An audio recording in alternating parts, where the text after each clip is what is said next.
on the mark. What's going on?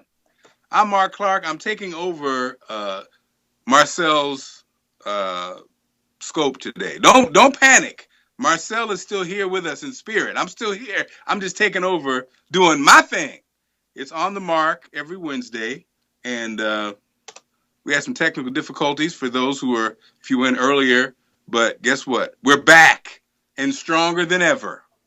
And so I'm getting my computer thing worked out over here. So again, welcome to the show. This is every Wednesday. We're still working our times out, and so I'm excited about it. If you don't know who I am, let me tell you who I am. My name, okay, no, my name is Marc Clarke. I'm a radio nerd. I've been a radio guy for quite some time, and 30 years. And yeah, man, this whole we're more putting technology together on all these different platforms, and I'm excited about it. Now, the best way to watch my show is on my app. It's the Marc Clarke app. Go to your iPhone or your Android phone. It's MarClarke.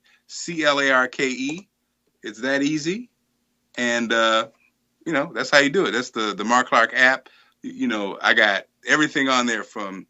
You can find me on YouTube, Facebook, Twitter, all that stuff, and a couple other features there on my app. So again, it's the Marc Clarke app. So welcome back.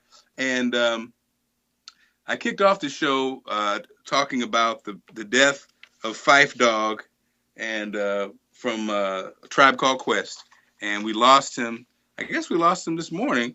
Malik Taylor, known as Phife Dawg, of course, Tribe Called Quest, legendary rap group.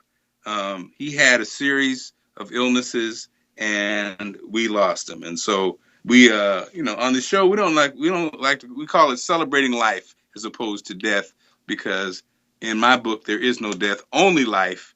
That's a whole philosophical thing. But so let's get into the stories now. Coming up, this Cat Williams story. Cat Williams saga gets crazier and crazier every day. On my show in New York, 7 to midnight, I give away tickets to see Cat, who's coming to the Barclays Center. I hope he makes it, because it seems like every day there's another story with Cat doing something crazy. And in fact, Frank, are we ready? Are we ready, Frank? Ready to go. All right. So yeah, Cat Williams. If you haven't seen this video, he already has been charged with fighting a woman and fighting a couple employees at different stores. This time, Cat gets into it with a teenager. Take a look. Well, then you know what to do then. Stop me on the point, or you can get your.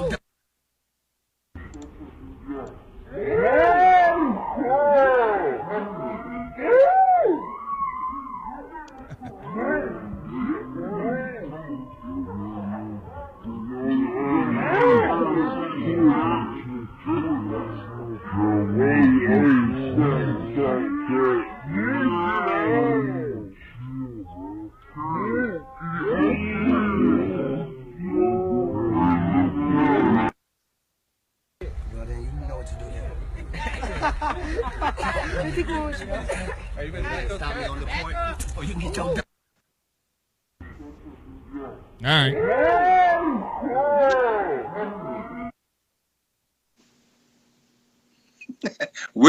Where do we begin on this?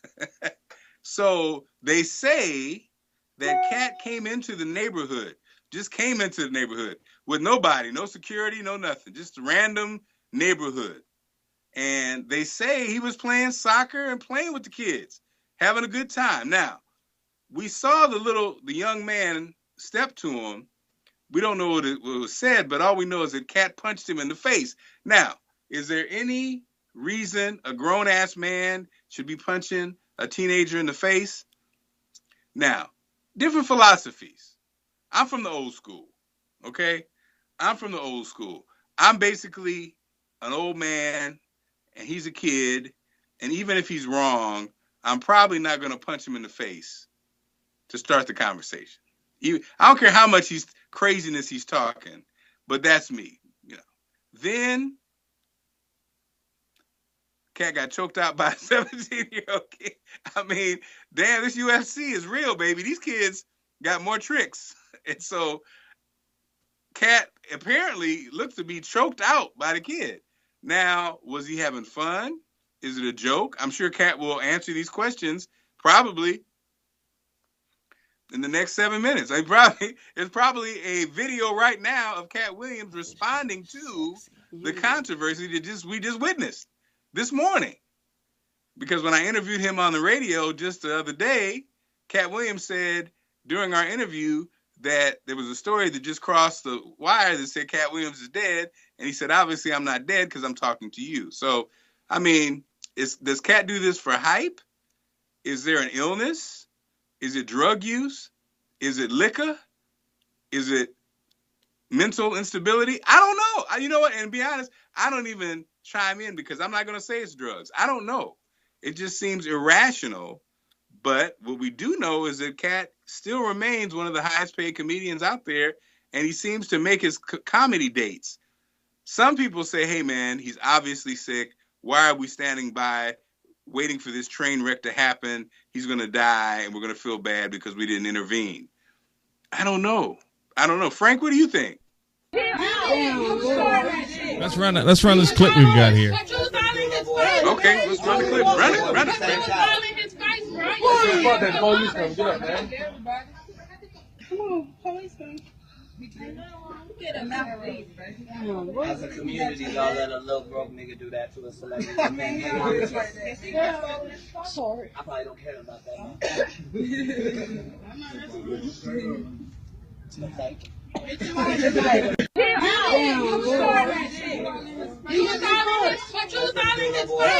He told me to walk with him.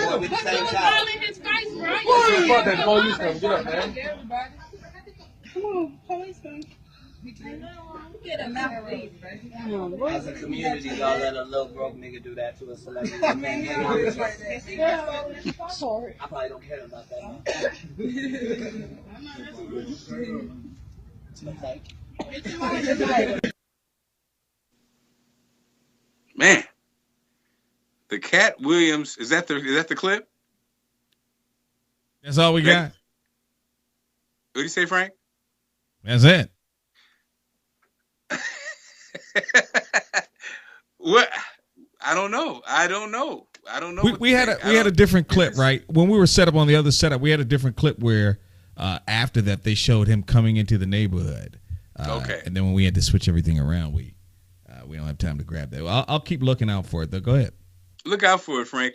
I don't know. It's a drama. I don't know. Is Cat like of the people? Is he just so in the community that he's like just keeping it at 100? I'm just saying.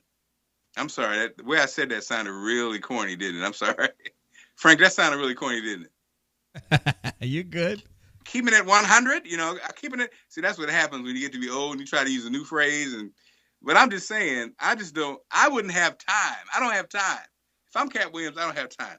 But maybe he does have time. All right. So, Frank, keep looking for the clip. Maybe if you can find it. We'll move on to some other stories. So, we got, I mentioned this story about are you a sushi eater? Frank, do you eat sushi? Not at all. Does she like it? Anyway, yeah, sushi eaters, it looks like you can live longer if you adopt the Japanese style of eating. It says that the Japanese diet of fish, rice, seaweed, sake could add years to your life. Lower your rate of total mortality by 15%. And your chance of dying from cardiovascular disease and stroke. So, Frank, you need to be eating that sushi, baby. You know you eat the sushi. It's okay. It's a new day. You don't have to be ashamed. I cook my fish, man. I gotta cook it. Huh? I must cook my fish. I'm with you. I don't do the raw fish.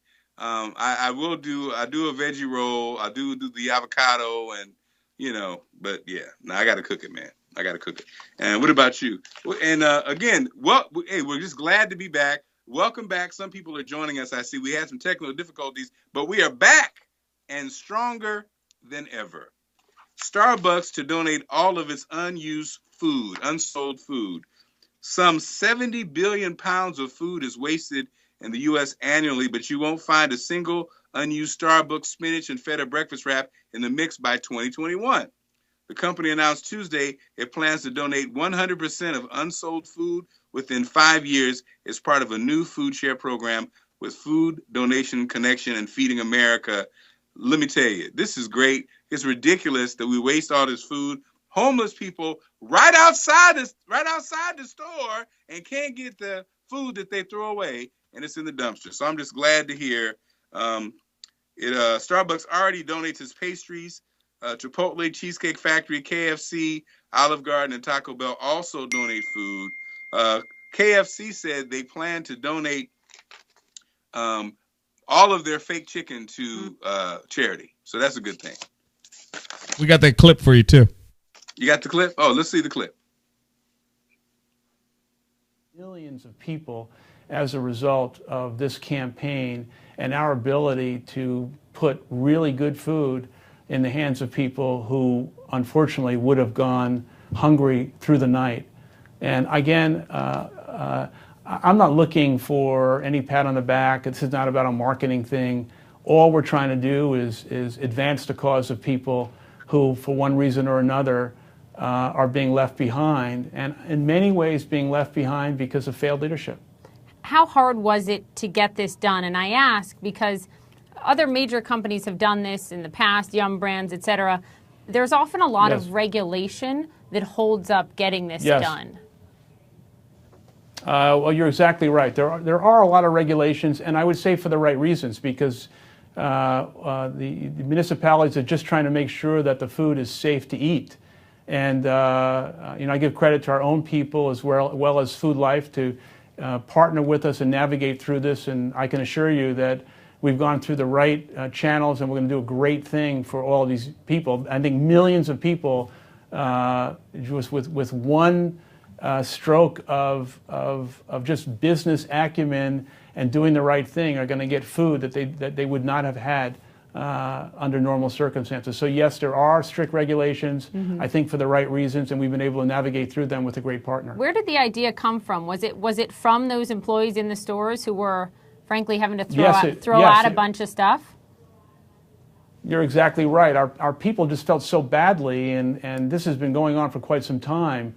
And so we started doing our homework municipality by municipality, and this was not an easy thing to kind of overcome because there are some issues here. But our people drove this. Food Life is a great partner, and as a result of that, here we are. And I think this is just a small gesture that I think is going to benefit millions of people. 30 seconds. And it's the same kind of thing I think we've tried to do with Opportunity Youth. Same kind of thing we're trying to do with our College Achievement Plan. Same kind of thing we're trying to do with getting our own partners registered to vote, and hopefully we can extend that to our customers as well. And I think it's just trying to be the right kind of citizen in a world that I think needs as much participation and leadership as possible. That's what we're talking about. That's what I understand. Hostess is going to donate all the Twinkies. Well, actually, you don't have to. Twinkies never die, so they could always just donate. Okay, never mind. I'm trying to be a smart ass on a healthy story, fun story. You know how I do it, Frank. You know how I do it, man. Okay, look, this news story was weird. I'm gonna read this story and tell me what's missing here. Okay. Woman reports abandoned baby, learns he's her grandson. Okay.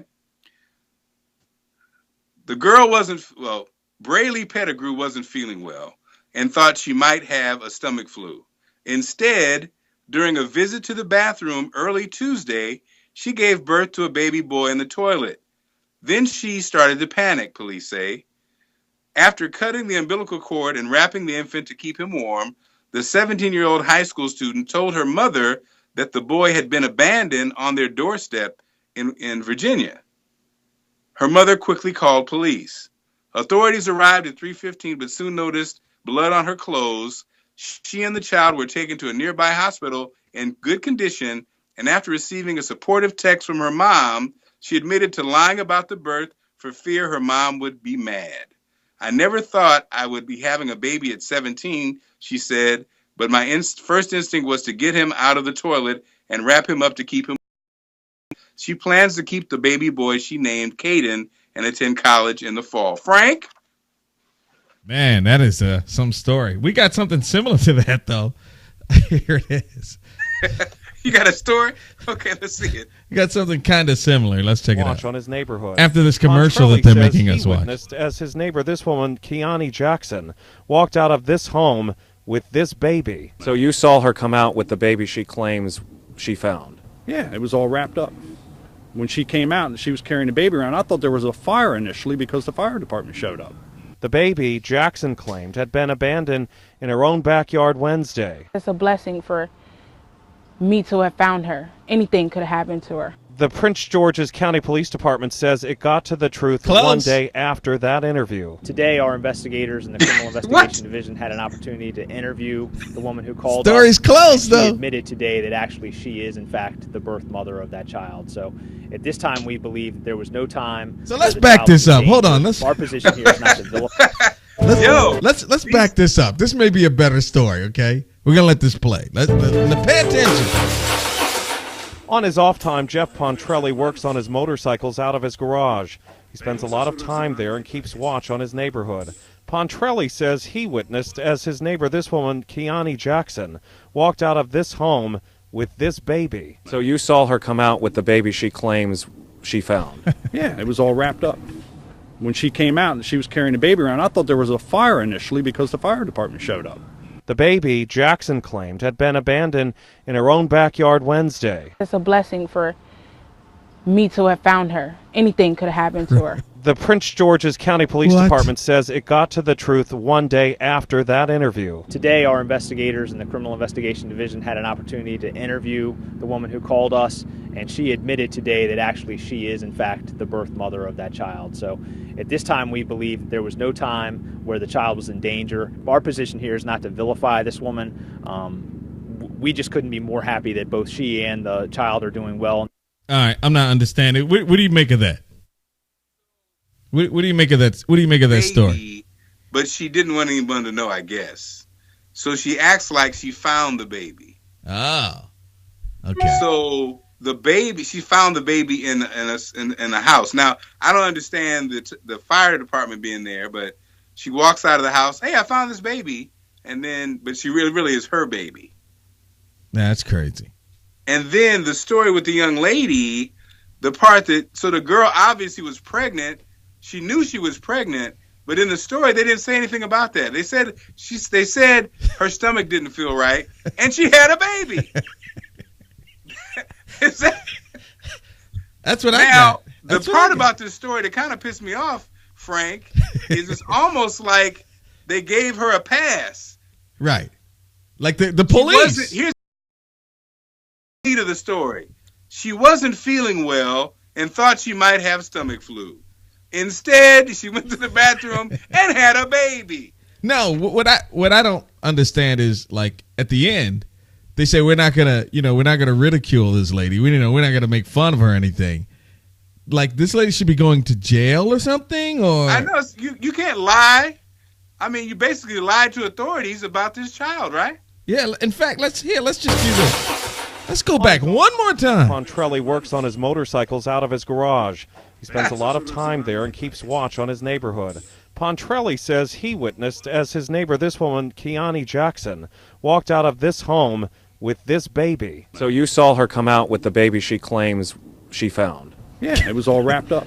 Okay, let's when stop. She came out, and she came out of her house. Right? She walked out of the house with the baby. Somebody saw her. Am I getting this? Yes, because he fixes motorcycles out of his home and he watches his neighborhood. Right. So let's roll the tape here. The baby around. I thought there was a fire initially because the fire department showed up. The baby, Jackson claimed, had been Wait. That part didn't need to be in the story, actually. Right. So no, honestly, I'm trying to understand. Really, this isn't funny. We know, right? But wait a minute. Okay, hold on, Frank. Now, if you find a baby, does the fire department show up? But so hold on. So she walked. So she called. Who called the fire department? And is that a thing the fire department does? Like cat stuck in a tree, and also if you find a baby? I don't know if that's a. Yeah, because they have the paramedics, right? The police don't. Okay, so maybe he just meant paramedics. Right. But so who called? Who called the fire department? And she's like, "Hey, I found a baby, y'all." Who At your house? Who called the fire department though? How'd they know? Yeah. Okay. I don't know. And in her own backyard Wednesday. It's a blessing for me to have found her. Anything could have happened to her. The Prince George's County Police Department says it got to the truth one day after that interview. Today, our investigators in the Criminal Investigation Division had an opportunity to interview the woman who called us, and she admitted today that actually she is, in fact, the birth mother of that child. How close is Bethesda to PG County? Pretty close, isn't it? No. No, it's not, brother. No, joking. Okay, No, it's not. It's just not physically close.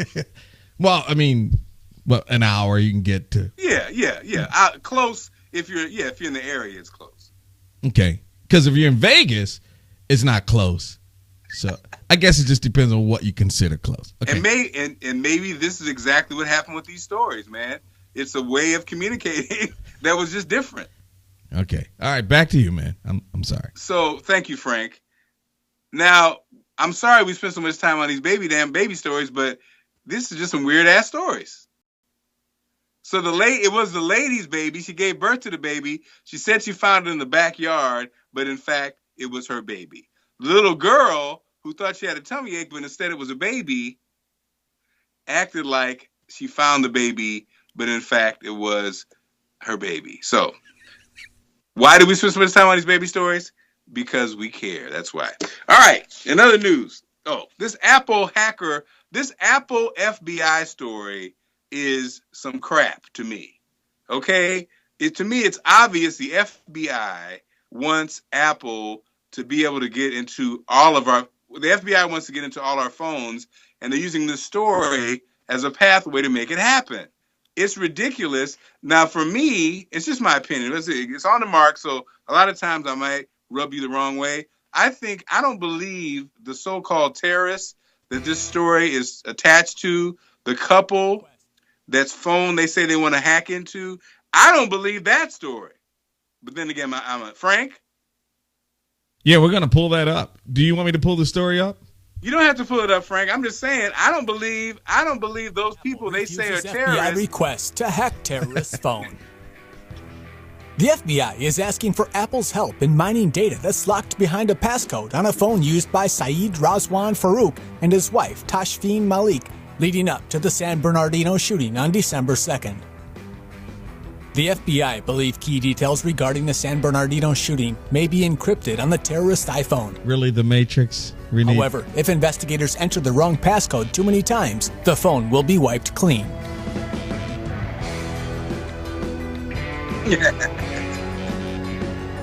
The FBI asked Apple to help them unlock the phone, but Apple CEO Tim Cook says that this is an overreach by the U.S. government. In a statement released by Apple, Tim Cook said, "We are challenging the FBI's demands with the deepest respect for American democracy and a love for our country. We believe it would be in the best interest of everyone to step back and consider the implications." If Apple were to say open a back door for the FBI. Look, man, this is obvious. All that stuff, that last sentence about America and blah, blah. Come on, man. This is obviously they're trying to get into our phones. And again, I don't believe the two people. Here's my problem with the whole story. And I'm a conspiracy guy, so, the co-workers at the office party where this shootings took place said it was 4 armed men. And now then the police did the chase. Remember that? Then they say it's a husband and wife. Come on, son. I'm not buying it. I'm not buying it, Frank. Not buying it. So Donald Trump and Ted Cruz have even made this race, which is already low, even lower by coming after each other's wives. Come on, son. So Cruz has a commercial an ad that features a nude photo of his wife, of Donald Trump's wife, Melania Trump. So Trump says, "I'm going to spill the beans on your wife," which Well, which is ridiculous. I mean, Cruz says his wife, Heidi, is, basically is the daughter of missionaries in Africa. She's my best friend in the world, and she's out of his league. What does this have to do with the president of the United States? It's hard to believe these idiots are not only running for president, but have a possibility of being the president. It's unfreaking believable. Looking at the character of the guy who's in office right now, it's unfreaking believable. Speaking of character, these news stories, Frank, some of these news stories, I think really are just to perpetuate the perceived negative image of the black man in America. Like this story of the brother who tried to buy the BMW with his food stamps. And since they turned him down, he basically returned the next night, stole the car along with keys from 60 other vehicles. They found him in the car and the keys after he ran out of gas. Come on. Car dealership after trying to buy a BMW with food stamps. I don't know why I'm going to you in Seattle, Keith, on this one, but this is for you. What do you make of it? I am so stunned by this, Stuart, because on one hand, we've got a political system where this is okay somehow. It's this poor individual going to buy a luxury individual living off the largesse of the taxpayer on stuff that's supposed to be for his food and sustenance. It's one of those things that okay, makes stop my it, please, head Frank. Explode almost. Frank, he said he used this as a political. Now he used it as a political football. We live in a system that allows this to happen. No, it doesn't. The system doesn't allow it to happen. What's he talking about, Frank? Sounds like he's trying to make the claim that this is what happens with this money that we hard-earned taxpayers pay. Right. That's not valid. He went allegedly to use his EBT and his credit card to buy it, but it was denied. Why would he do that? Do you know? I mean, really, what do you think he did? I'm just, a part of me feels like this is a damn plant story, Frank. I believe these stories are out there just to discredit brothers, man. That's ridiculous. And they found him in the car. Come on, son. I don't know, man. Can we hear the rest of the story? Because I'm a little different. It's like, you can't make this up, though. This isn't like this guy actually did this, though. Well, I don't know, man. I think he might be an actor, man. A BMW with food stamps. I don't know why I'm going to you in Seattle, Keith, on this one, but this is for you. What do you make of it? I am so stunned by this, Stuart, because on one hand, we've got a political system where this is okay somehow. It's this poor individual going to buy a luxury individual living off the largesse of the taxpayer on stuff that's supposed to be for his food and sustenance. It's one of those things that just makes my head explode almost. Louis, I think this is just a rather strange case of a gentleman who It is not. And, of course, I've said on Fox before, pointed out that there was a guy in the grocery store line that was buying crab legs with food stamps, and the left went nuts. They said, this is ridiculous, you can't. And anyway, we have a big blown up picture. There was a sign that says at a crab legs place, we take food stamps. I mean, but this is the natural extension. When you've been able to buy all kinds of things, including luxuries for a lot of us, then the BMW is just the next extension. It's coming. You know, this guy thinks surely this is going to happen. All right, everybody, we have... Okay. Part about those kind of like you know, how about this? Where's he from? Georgia, Mississippi. Where's he from? And it's okay to buy crab legs, though, right? Like, well, the thing is, you don't, who cares? It's food. Food. It's really about an image. The image is, they want the image to be of black folks being lazy and shiftless. That's what the image really is. But who cares? I mean, if he wants to buy some crab, I don't care. as somebody as a high earner, I don't give a damn if people on food stamps want to go buy a steak. Do I really care about that? I don't care about it. That's none of my business. When I was unemployed, nobody told me what to do with my money. And I made, a lot of money. You know what I'm saying? I earned that. And so it's just very interesting that, the games that the politicians play. What kills me about the politicians, though, when you talk about the Republican Democrat thing, is when you'll see a guy like that with that Southern accent. He's from one of the Southern states, which is on the list of the poorest states in America, right? And you know, he has the mentality of these people, but he's probably representing, some of the poorest states in this country, and those people need education, they need opportunity, they don't need leadership that focuses on them getting crab legs at the store. Are they focusing on the grades that the kids are getting and the schools that these kids go to? Probably not. Woo, Frank, you got me fired up, man. Mm-hmm, I see. And so, yes, I'm off the chain. Now,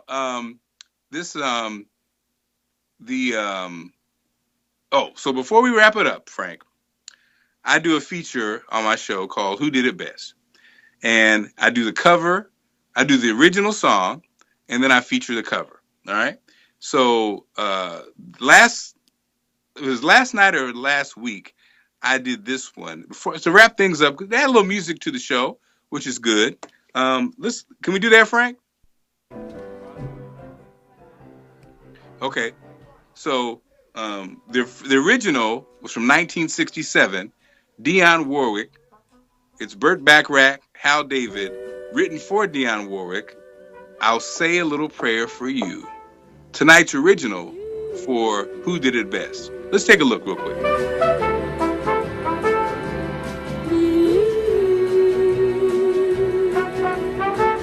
The moment I wake up, before I put on my makeup, I say a little prayer for you.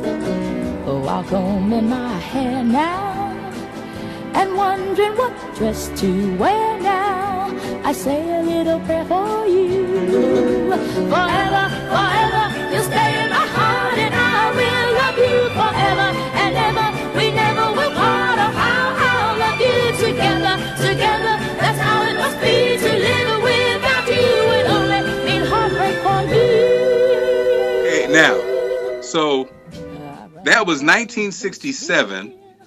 Again, Burt Bacharach and Hal David for Dionne Warwick. Burt Bacharach, normally when he recorded with Dionne, would have her do it like 3 takes. This time, she did it 10 takes. He wasn't happy with the tempo. He thought it was rushed a bit, and he actually held it. They recorded it in 66, but they held it to 67. He was still uncomfortable with the pace, the tempo. But he did release it, and of course, it was one of the biggest songs of her career. So, in 1968, an artist covered this who actually is linked to Dionne. I think she's either her cousin or her play cousin or her niece. I'm talking about the Queen of Soul, Aretha Franklin. And in 1968, she released her own cover of this hit, I'll Say a Little Prayer for You. And it went like this.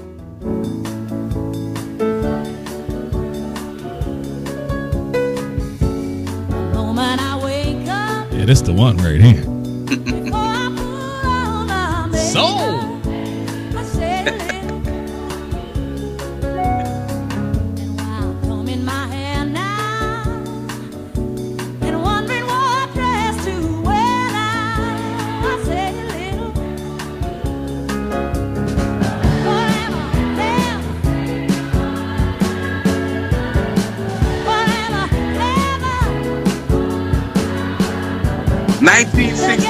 Aretha Franklin, the Queen of Soul.